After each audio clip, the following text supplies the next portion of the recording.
on tape here. Okay, well, as Ariel mentioned in my introduction, I am a very recent graduate of CU as of last year. And while I was here at CU, I was part of the last NSF IGERT fellowship program associated with imaging, and that was the OSEP program. And so I'm very fond of these types of NSF programs. And my partners are actually COSI students. So we're taking the concepts that you're learning about in COSI here, computational systems, where you're forming an image from something that's from sensor information by processing it, and we're turning those, and we're actually forming 3D surface images. I'm going to talk today about that. So the overview is going to be that I start with the applications. I tell you what a 3D surface image is, and I kind of show you how that's being used around the world today. From there, I talk to you about the techniques, other types of techniques for forming these 3D surface images, and then I'll talk to you about the technique which we're using. I'll actually get into some of our 3D images today, so you'll see a little bit of progress as to where we are, and I'll talk about where we're going. And the punchline here is going to be that we're trying to go for these 3D surface images, but we're trying to do it very quickly. So let's start out with what a 3D surface image is. And I'm going to start with an example system, which I'm hoping that everyone there can see. Back in 1999, there was one 3D surface scanning technique which actually went out and captured 5 of Michelangelo's sculptures. And it took scans of these sculptures to form digital sculptures. So that's what we're talking about today when we talk about 3D surface imaging or 3D imaging. It's the outer shell of the object that you're trying to collect.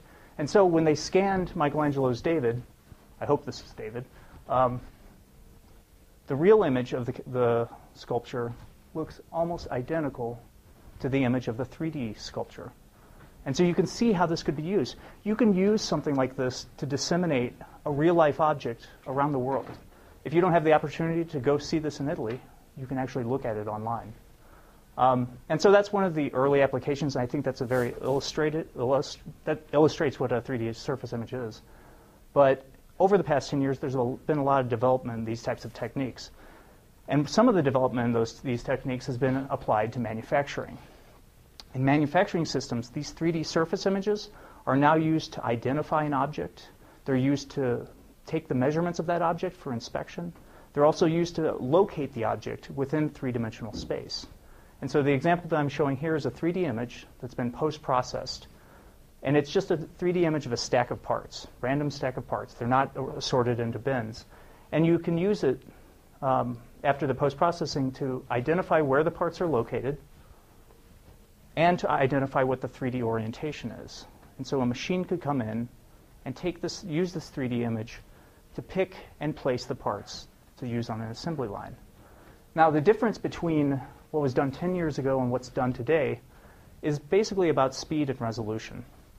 10 years ago, they had about 1 millimeter of speed, and they were able to do these scans of the 5 images with about 1,000 man-hours. Today, you can take this single surface image, and you can take it with down to the 50 micron accuracy at things that are on the order of video rates. So they've gone from still life images to video rate images today. And so that's what's being done today. But let's kind of look forward a little bit and see what could be done tomorrow. What are the areas that these 3D surface images could be used? I'm going to list first the places where the actual image itself can be used. And the first example of that is in creating digital worlds from 3D reality. So you're going to take a real object. You're going to take a 3D scan of that object and import it. Maybe it's used in a video game, or maybe it's used online. One of the potential online applications, which is starting to spread, is the idea of the digital commerce. Now, a 3D image could work with a digital store or a digital mall in the following way. The retailer goes out and has a product. They take a 3D image of that object and they post it online. You come in and you want to compare that object to other objects. So let's say it's 2 parts. One part's been scanned in 3D and you want to see if it fits into the part that you already have. And so you take a model, either a CAD model or something where you generated a 3D model from a 3D image, and you see if those 2 parts can work together. In the more shopping-oriented sense, maybe you're looking for a desk for your office, and you don't know if it's going to fit into that office. So you go out and you grab the retailer's 3D model, and you take a 3D scan of your office, and then you see if the desk will fit into the office, if it matches your lighting, whatever. It's the idea of being able to interface to real objects in a virtual environment. Additional places where that can be used is in the aspect of security and facial recognition. Eventually, maybe my laptop has a 3D imager in it, and it can recognize my face. And so I don't have to remember any passwords anymore. My laptop will do it for me, and I just walk up to the laptop, and it recognizes me and lets me log in. Other areas that are more scientifically driven is the idea of being able to do remote medicine and remote science, maybe taking remote specimens. An example of that is being already done in the dental industry, where they're looking for crowns. They're looking for a way to build an exact model of your tooth. But how do they know what an exact model of your tooth is unless you sit there with them while they take measurements? And what they currently do is they grind down the crown and see if it fits to your bite. But you can take a 3D image of your tooth and send it off to a manufacturing plant, maybe a continent away, and they can actually precisely replace your tooth with the one that was there before. And so those are kind of the areas where 3D images are actually being used for the sake of 3D images. But there's another kind of emerging type of application where 3D images are being distilled down to more primitive data. One of the areas is in the human-to-computer interface. And this company, Gesture Tech, actually has a 2D display such that you can point at the display and you can actually have a point-and-click feature. And what's exciting is they're going with 3D imaging systems and 3D cameras so that it's not just point-and-click anymore. It's point, click, pull, push, turn, twist, tear. There's a lot more things that you can do if you have the freedom to gesture freely the way that you would if you were talking to a person. Other places where the derivative information can be used is in robotic navigation. For instance, if a robot's driving around your house, it's the Roomba, and you want it to actually drive under the stairs or something like that. That'll allow it to navigate three-dimensional spaces. And then, kind of a trade-off of the remote specimens is if a scientist has a collection of 3D specimens, let's say they're a fish expert and they're looking through their 3D specimens, they don't have to go through drawer by drawer and look at those 3D specimens. They can actually build up an entire archive and do a search where the computer assistant would go through and look through those specimens. So you can have this much higher data collection technique and data processing technique built into an archive system. Now, one particular application that we're excited about is the concept of remote geology. And when I say remote geology, I don't mean here to the next room or here to the next continent. I mean from here to Phobos or Mars or wherever NASA plans to land a rover next. And we actually are funded on this through a sub-award in Kelvin Wagner's group down to our company at Chiaro Technologies, where the scenario is like this.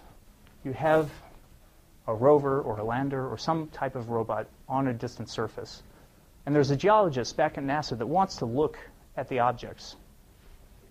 But you can't get those objects to the geologist because you need an extra rocket to ship it back to Earth. Instead, we're going to offer the ability to take a 3D image of that object and get it back to the geologist. And in that way, it's much more effective at communicating what that rock is like.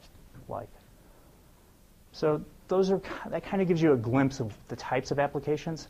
Some of these are very speculative applications. Some of them are hundreds of $1 million industries as it comes for manufacturing. So there is a distinct need for 3D surface imaging.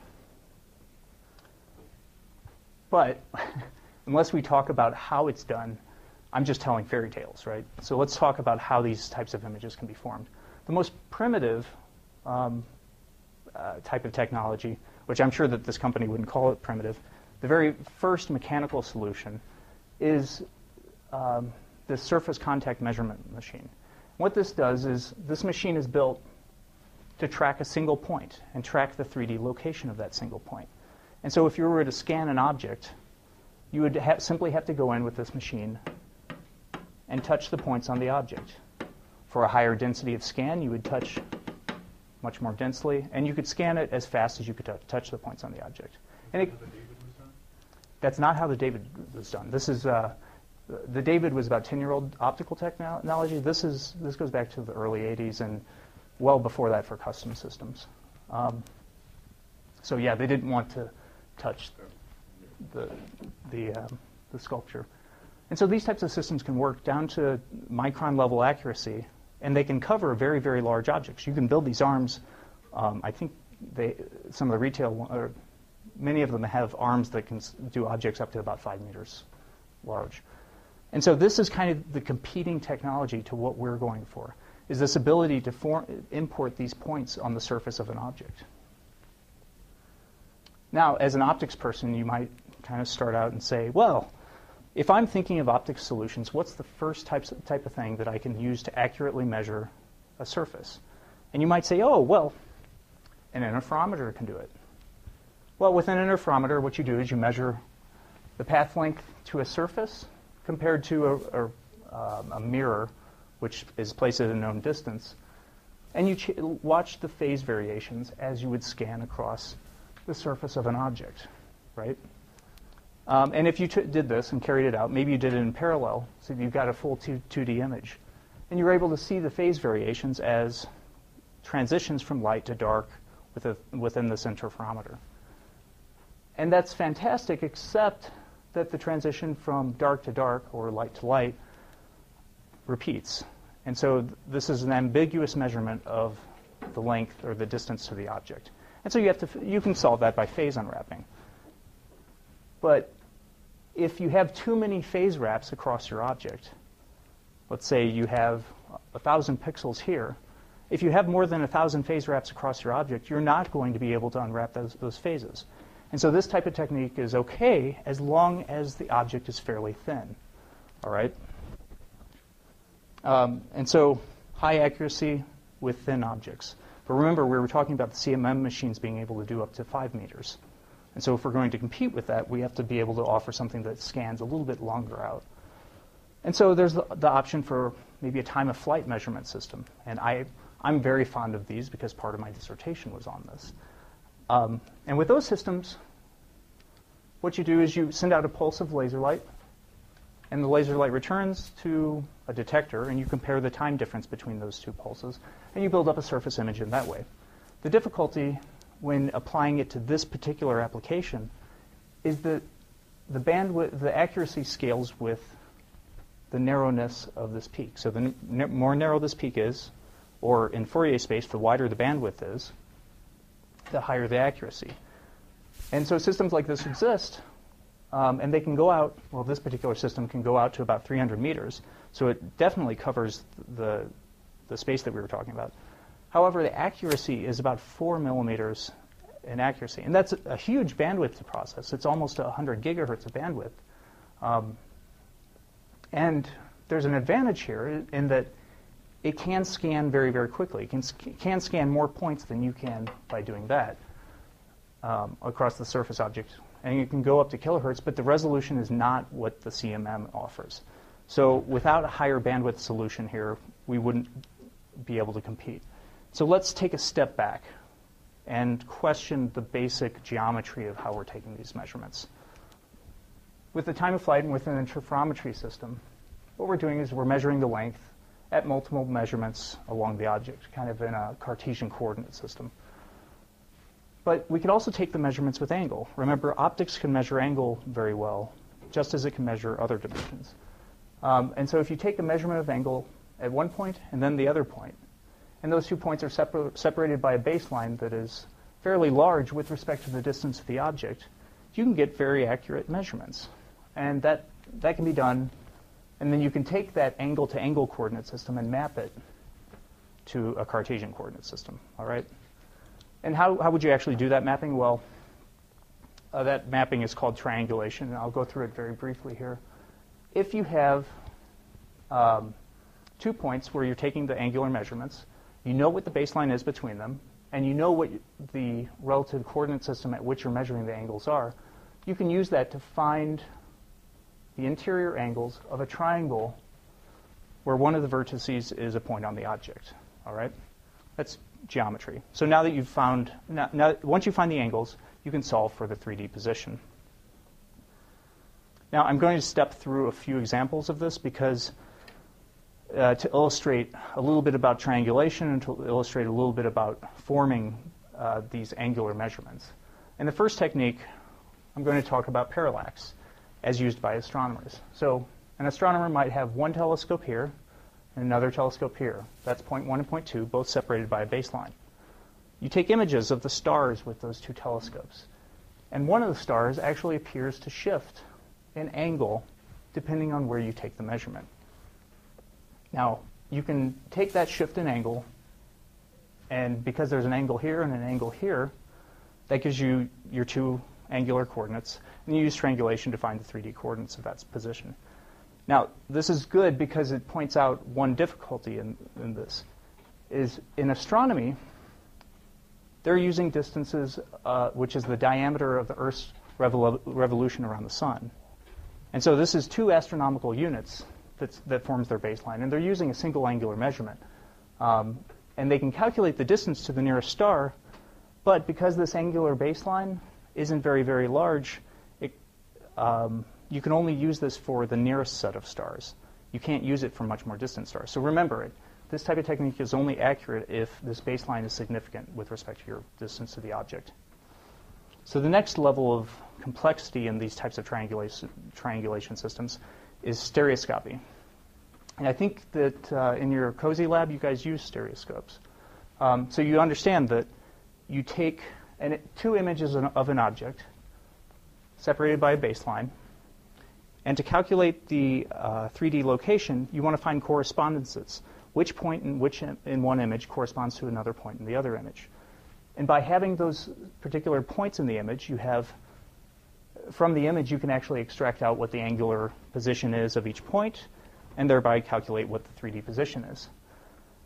And there are actually commercial systems out there that use this. This one actually happens to use 3 cameras instead of 2, but it does very, very similar math to do it. There's just one difficulty. Stereo systems can be fooled. Now, I'm going to make the argument in an intuitive way by saying, do you remember the old Magic Eye posters? In those posters, you had a 2D surface that if you stared at it in just the right way, it would actually fool your eyes and your perception into thinking that there was a 3D surface there. Okay, well, that illustrates the point that if there are repeated structures in a stereoscopic system, those repeated structures can actually fool the system or at least create ambiguities between what the 3D positions are. In addition, on the opposite side of the features, if there are no features on the object, it becomes difficult to predict where the correspondences are. So these types of systems can work, but there's an object dependence. And so it works in all cases except the featureless and feature-filled systems. So we're going to step away from that type of technique, from the passive techniques, and we're going to step into active techniques. And we're doing that because we now want to induce structure onto the object so that we can unambiguously extract what the 3D information is. When I say we, I mean a collective community. This is not what Chiaro is doing at this point. This is still a survey of what's out there. So now, we still keep one telescope, but we replace the other telescope with a source. And that source illuminates a point on the object. Now, what we've just done is replicate the parallax setup, right? Except that our star is not a star anymore. It's just a point illuminated with a laser. And so that with the same processing as parallax, you can actually extract out what the 3D position is on the object. Now, the depth for this example system is on the order of about 1 meter. So we're getting to the right types of object sizes. And the resolution is on the order of tens of microns. And some of the other systems can perform better, or other systems can perform over wider areas. But the key aspect of all of these is that you still have an advantage compared to the CMM machine. You're still going much, much faster than the CMM machine could go. But you're not going as fast as you could go because you're losing out on one aspect of optics. And that aspect is that you don't have to project just one angle at a time. You can project across all angles at a time and then collect and detect across all angles at a time. And you do this by projecting a pattern onto the object. Now, one example of these patterns is the De Bruijn pattern. And in this pattern, the projected angle of beta equals 0 is encoded with this pattern.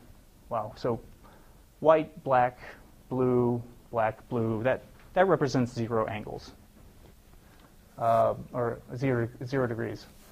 And this, which we'll call 10 degrees, is represented by the pattern blue, light blue. That's supposed to be dark green, green, but you get the idea.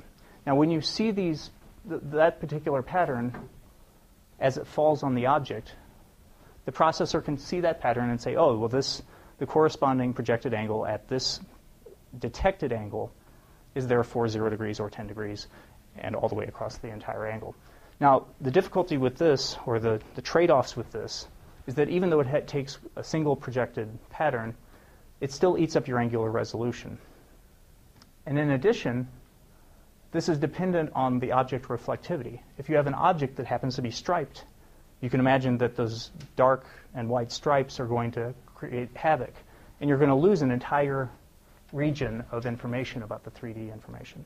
Or if the object has coloring that's not white, then you're going to lose a little bit of information. So you have to build tolerances for those in, and in many cases those tolerances just can't be built in at all. As a continuation along this concept, let's take a single fringe pattern. If you project a single fringe pattern onto the object, now what you've done is you're encoding the projected angle with the phase of that fringe. So if you were to come through and unwrap that phase and convert the intensity that's on the object to a phase, that phase is going to wrap at the period of your object. Well, phase wrapping is okay, right? As long as you can unravel it, and as long as you can unwrap it. And so if it were projected onto an object, the fringes are going to appear to compress or expand, and some of them might actually be reduced. But as long as you can extract out that phase, you can still unwrap the phase across the entire surface of the object and then decode that to find the projected angle. But the catch here, the gotcha, is the same thing that we had with the interferometer. If the object is structured so that the phase between 2 points shifts by more than 2 pi, you've lost the information about the object. And this is really the bane of these types of projectors. But there's a very, very simple solution to this type of system. And that's to step away from the single projector, the single projected pattern. Now imagine that you're projecting multiple patterns onto the object. You project a sine, a cosine, and the negative of the sine onto the object. For each of those projected patterns, you collect an image of the object as it's illuminated by those projected patterns. And then from that, for each pixel, and for each pixel independent of the neighboring pixels, you're going to calculate out what the projected angle was. So I'm going to repeat that and do it in a slightly different illustration here. So there's for each pixel here, it has 3 intensity values that you've collected. Those intensity values represent the sine, the cosine, and the negative sine at that pixel. This isn't dependent on the adjacent pixels. So for that individual pixel, if you take the difference of the first and the third, you can extract out the sine. And if you take the difference between the second and the sum of the first and the third, you can extract out the cosine. Okay, so now that we have a sine and we have a cosine, we can take the ratio and get a tangent, and we take the arctangent to get the phase. Now, in taking those sums and differences, what we've done is we've subtracted out any bias in the system. So now the bias is canceled out. That means any ambient light that was thrown onto the object is not going to distract from our measurement. In addition, the ratio of those takes out any variations in the scaling or the reflectivity of the object. And so that's no longer going to affect the phase measurements. So these phase measurements are done on a pixel-by-pixel basis. They're independent of the ambient background, and they're independent of the scaling of the object or the reflectivity of the object. So now we're tolerant of discontinuities in the object, of shading on the object, and of color variations on the object. But again, phase wraps. If you have more than one fringe on the object, the phase is going to wrap. And so you have to repeat this process for lower frequency fringes until you can unwrap across the entire object what the phase measurement is. Then you convert that phase to the projected angle, and from that projected angle, now that you have projected angle pairs and detected angle pairs across the entire image, you can calculate out what the 3D image is. And so as a simulated example of what that's going to look like, or what that looks like, here's a CAD face, and we've simulated what the projected fringes are going to look like for 3 different phases and 3 different frequencies. You use these 3 frequencies. The lower frequencies help you extract out the phase unwrapping, and you calculate what the phase is across the entire image. And it's a continuous phase. It's not fringes of phase. And that's the objective of doing it this way. So this is where Chiaro kind of steps in. The previous work, actually Dan's master's thesis was that AFI work was the previous work here. And this is where Chiaro takes off and starts doing things in this field. So with those shifted fringe projector systems, we now have something that creates unambiguous locations, 3D locations on the object. The technique does not depend on the structure of the object or the shading of the object or anything like that. And it can work as quickly as you can project fringes onto an object. So we've built a custom fringe projector. That custom fringe projector works with a standard off-the-shelf camera. You project fringes onto the object. You take images of those fringes as they fall onto the object, and you use the processing to calculate what the 3D position of the object is. Now, I'm going to show you the results before going into the details of that processor. So this is my left hand, and I created this image because I was trying to convince some doctors that this type of technique would be good for remote medicine. So the idea here is that maybe someone has arthritis and they want to see the swelling on your joints. If you have a 3D image instead of a 2D image of the object, you can actually see the shape of the hand. And I'm going to play a movie that just rotates around that 3D image.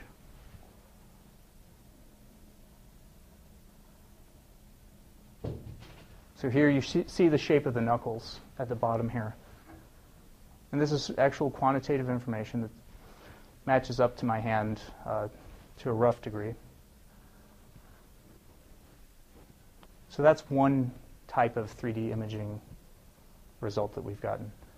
And remember, I told you that there's the aspect of doing remote geology with this. If you're on Earth and there's a rock off in the distance, and I mean big distance, down on another planet, and you want to look at that rock, there's a 2D photograph that you could take of the rock, or you could look at a 3D image of the rock.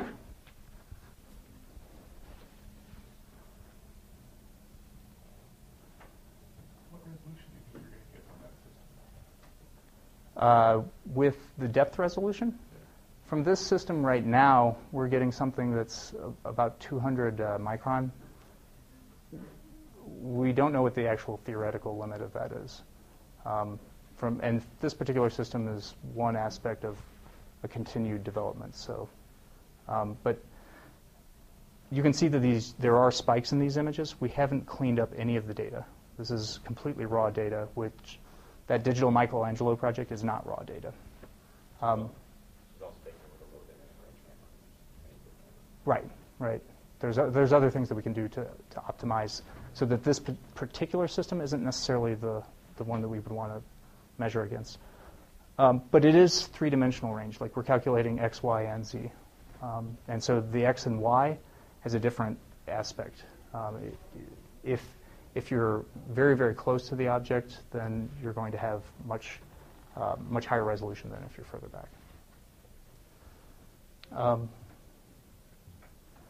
And so those are stationary objects. That's a rock. It's not going anywhere. And my hand, well, I can hold it still enough to get an image. And the hand image, for example, was taken within a half second.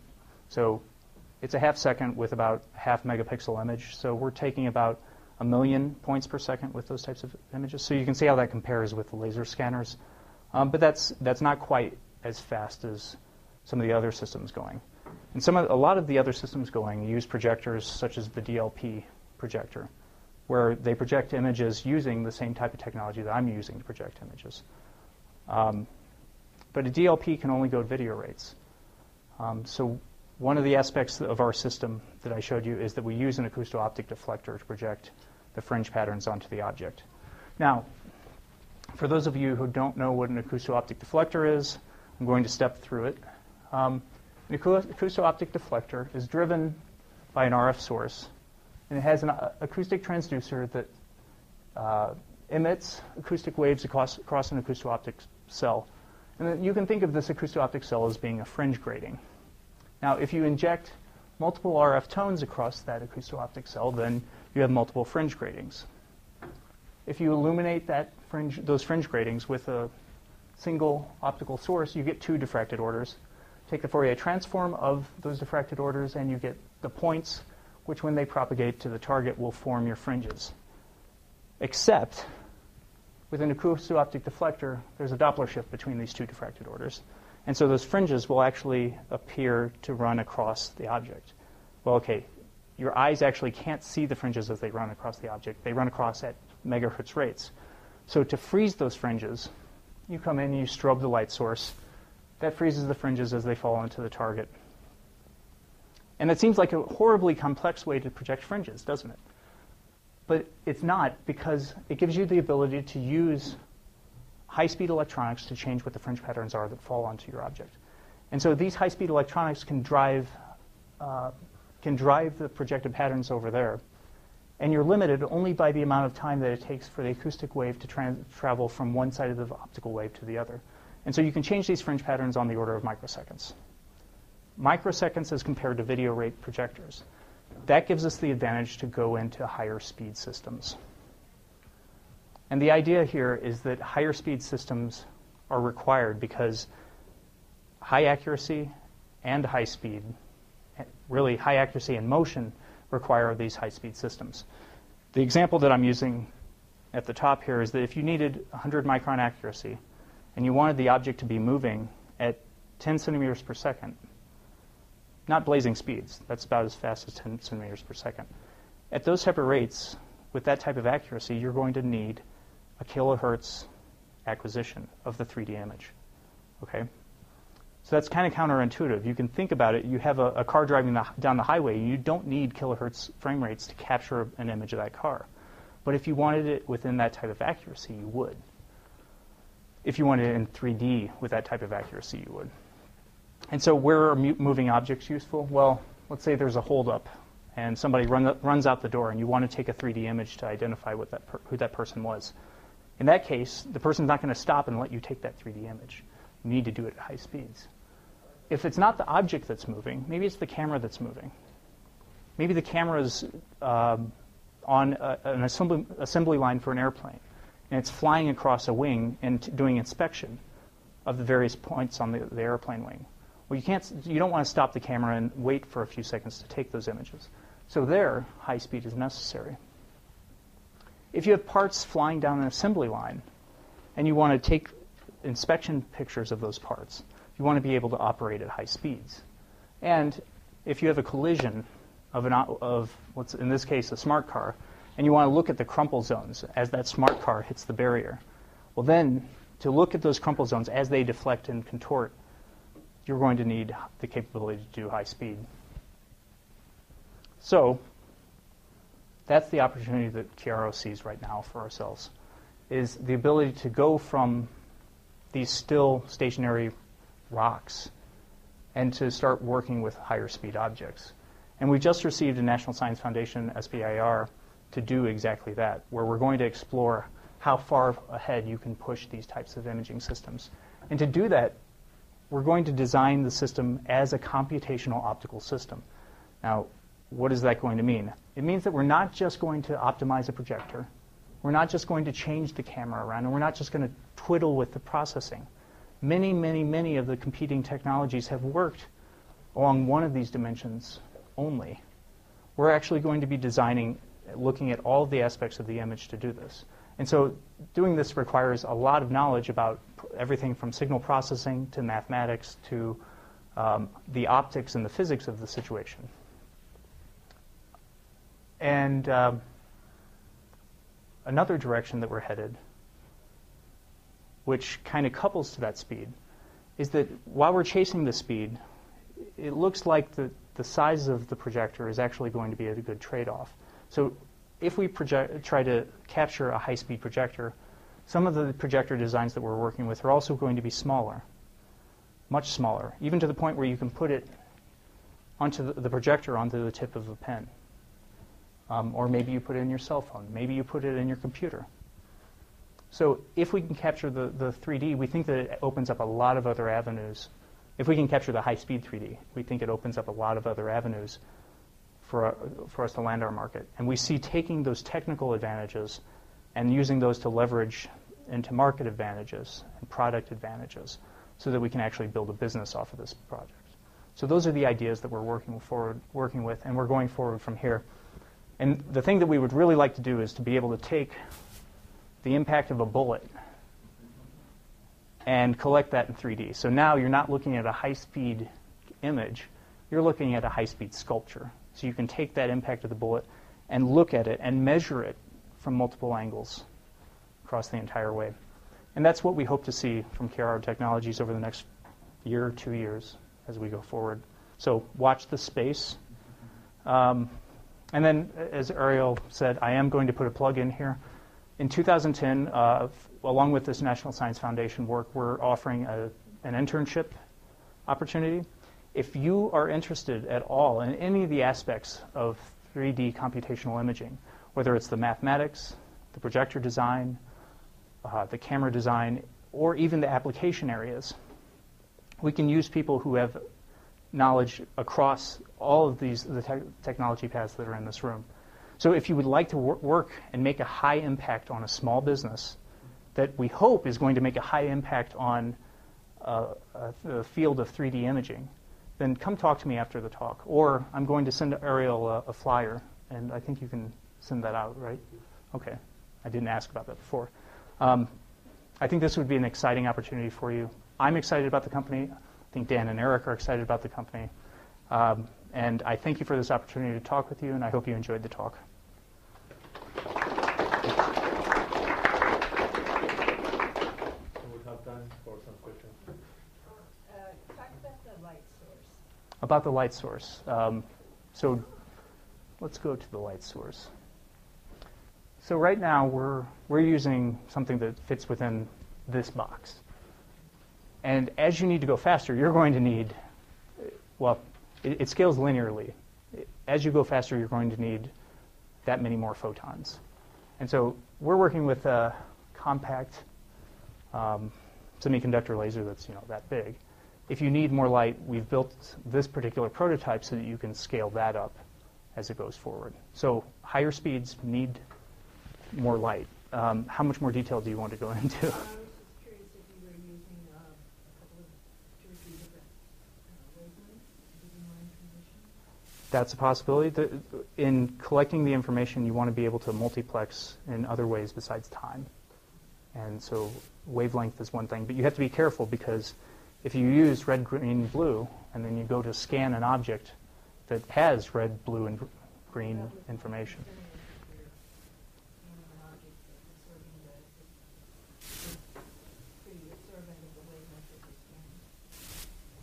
Yeah, then it's going to be the same as if you have a dark object. If an object's absorbed, let's just talk about a black object that's going to absorb everything. If an object is absorbing, then what you want to do is you want to have enough dynamic range to pick out what's not being absorbed. And you want to have enough light. So there's a trade-off between the dynamic range and the actual light that's going to fall into the object. Oh, that picture is Dan's picture. I can't. And the. Oh, this picture?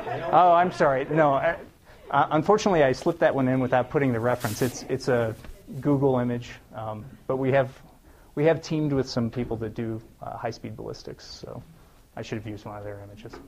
What if the object's specular? if the object's specular, you run into problems if you're using a laser source. And so there are options to use something other than a laser source for those types of objects.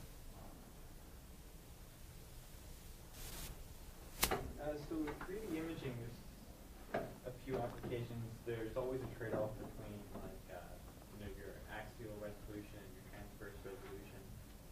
Seems like like you increase the NA of the system and you get better.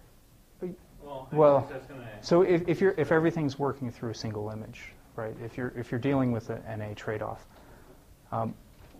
we're kind of working with an NA trade-off in that the baseline, or the angle that you're taking that you're making projections from, and the angle that you're taking the measurements from, forms kind of an artificial NA, but it's not exactly the same because we don't get sectioning like you would think. We have the NA of this camera over here, and so there has to be a depth of field that you can see the objects, but it's not really the same as if you're using an NA in like a microscope sense. Or in your systems where you actually have the NA of, your systems are a little different than that, but you still have an NA of. So the requirement of the system is that, at least for your camera, you do have to stay within a depth of field.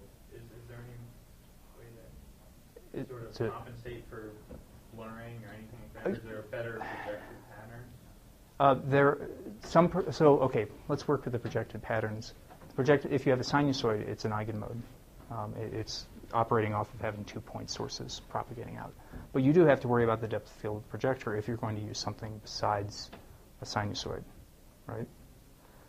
And so with the camera, the depth of field is going to be, right now we're not working with using extended depth of field systems or those types of technologies. So, but you're right, there is a depth of field of the projector.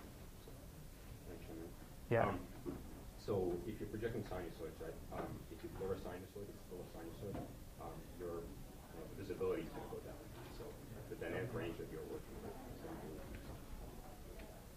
but as far as, and actually addressing Bob's question about the resolution. So the resolution is in a sense, so the depth resolution is determined to a large degree by what portion of a fringe you can resolve. So again, if you have a large dynamic range, you can resolve up to 1,000 per fringe if you have a well-designed system. And so that just means that your depth resolution is determined by the ambiguity. So as if you're looking from a camera for a single pixel, there's going to be some ambiguity in depth, which is related to the numerical aperture. So the larger your numerical aperture, the shorter this ambiguity distance. And then within that ambiguity distance, the resolution is determined by what fraction of a fringe you can resolve. So if you can resolve 1,000 fringe, then the resolution is 1,000 of that ambiguity range. So I think that is. Yeah.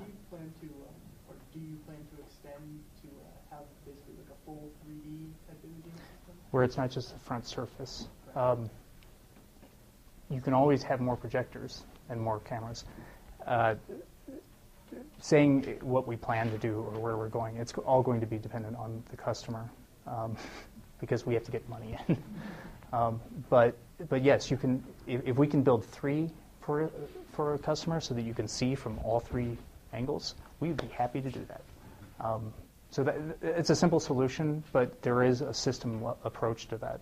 And there are people who have very expensive systems for doing full body scans that take minutes to do it. And so if we're looking for applications that are using 3D at high speeds, right now they're not doing 3D across the full area of the object. And we haven't identified those particular markets that would need that yet. So that's a good point. Yeah. Speaking of the markets, you had somewhere in fact, one of those slides you had a mention of a spec for target and precision around 100 microns, I think. Mm-hmm. Where did you come up with that? For the high-speed system, because it was an easy number to work with. Are there existing systems, that you Optical have in mind systems that are close to that? Does that beat some current technology? Uh, or match it maybe? So the CMM can go down to 1 micron. Sure. The Some of the white light scanners are sitting at about 1 millimeter. And this field is filled with a number of very specialized applications. And so that would beat one technology, but wouldn't touch another. So 100 microns is something that's picked out of the air. So, I mean, for metrology applications where you're measuring car doors, let's say, Yeah. then often, in those kinds of applications, often resolution of 50 microns is desired. And so there are Yeah. some wide field fringe projection techniques that can achieve up to 25 microns. Okay. and However, they can't go very fast. And the guys that are shooting bullets at things and watching cracks propagate across a surface, they would be happy to have 1 millimeter of accuracy within their objects. So it really, really depends on what the particular application is.